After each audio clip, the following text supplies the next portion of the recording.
Okay, so I thought I need to tell you guys this as quick as possible because they're not really addressing when it's gonna happen. First of all, as a part of the new upcoming updates, Escape from Tarkov, all containers will have a storage stacking limit. This is necessary to avoid the situation where players would get stuck on profile loading screen due to excessive amount of items in the stash. Change will mostly affect PvE players who have stacked more than 7 items inside each other, such as backpacks. All items that exceed the limit will be deleted. Remember, it's going to be deleted, so you guys have to pull things out. In order to avoid the situations where valuable items are lost, we ask players to sort out the parts of the stash that may be subject to this change. All players who lose at least one item after will be given an in-game compensation. So yeah, I'll show you guys for an example I have. I'm just lazy, I'll admit that. Anyways, I have this much stacked partisan bag, but might as well pull these out and then organize it accordingly so I don't lose all these items.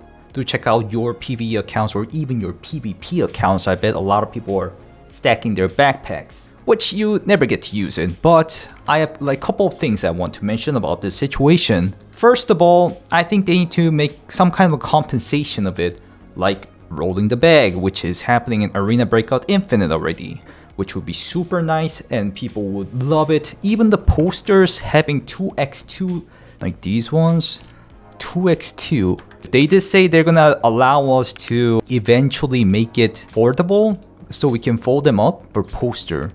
Another thing is that why are they posting these on Twitter or Telegram? What about the launcher? Or I don't know, some kind of notification in the game. I know using a lot of platforms will make them have more chance to expand and have more users to join up. I get that, but these kind of stuff needs to be shared here. I literally have a video about one of my mods actually making an example of a launcher. I mean, it's not that difficult. Like, it can just say the event is gonna end at some point, and also big patch which will affect a lot of players. It can be shown here, but you know, they already have the whole launcher, but they don't use that. It's just ridiculous. Maybe they have some kind of a plans for it. While I was recording that, Nikita just posted this, which is kind of interesting. It might actually help with what I just talked about. Let's check it out.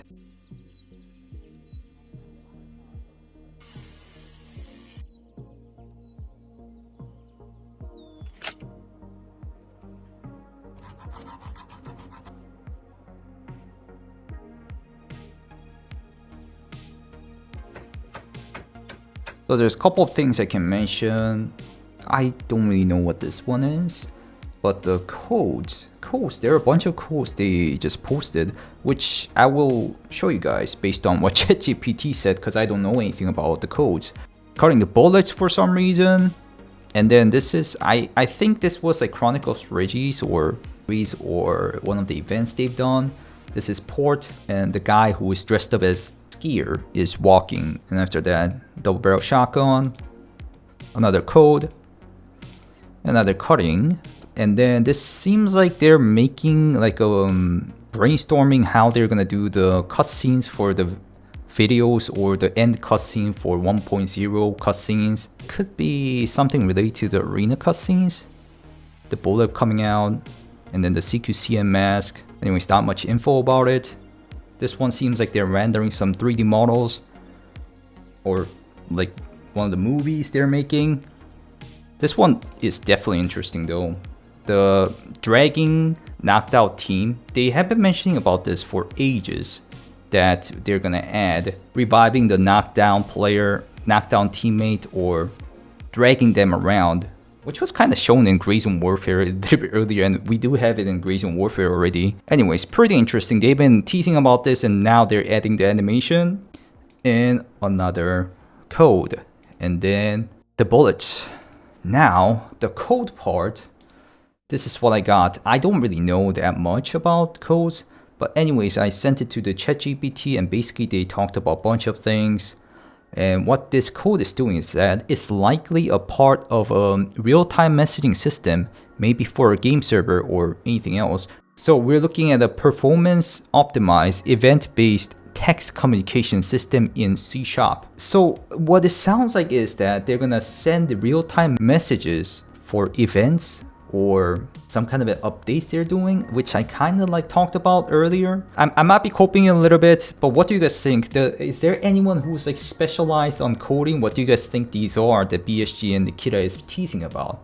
Do tell me in the comments again. And also, this one is like a little bit of a reach, but I'm gonna mention it. The hardcore itself, and also these kind of things, or the found-in raid items that needed for hideout upgrades, were meant to push their more sales, in my opinion. I think they saw the results of the found-in raid hideout upgrade items, and then people bought more bigger edition, bought more stash lines, and due to that, I think they might be pushing hardcore. I'll stop yapping about that. Oh, this I had to cover it last video, but I forgot about it, so I'll talk about it real quick. Nikita Buyanov had Q2 2025 pinned in his Twitter a long time ago. It was there forever from December 30th, 2024, almost a year and a half ago, but he unpinned it like a couple months ago, and I thought it was like just gone. But one of the streamers asked, and then he did say, we got that date in-house, which is the release date of the game. Now we're preparing for the announcement for public. So announcement of full release was Q2 2025 accordingly, but they didn't do it. Anyways, another piece of info that I can share, and I do want to kind of talk about this one. One of my comments literally said for casuals, hardcore wipe kappa is going to be 1k hour. You know what, should I not talk about this? What do you guys think? Casual and kappa can be in the same sentence? Personally, if you're a casual player, you won't be even looking at kappa in the first place. If you're gonna get kappa, that's not a casual player, in my opinion. Anyways, do tell me in the comments what you guys think about it. Thank you guys for watching. I just thought this is pretty important and it should be mentioned. Thank you guys for watching. If you guys like these kind of contents, please leave a like. And also, if you want to check me out on live stream, check out Twitch and YouTube stream and Kick stream. And I'll see you in the next video. Goodbye, guys.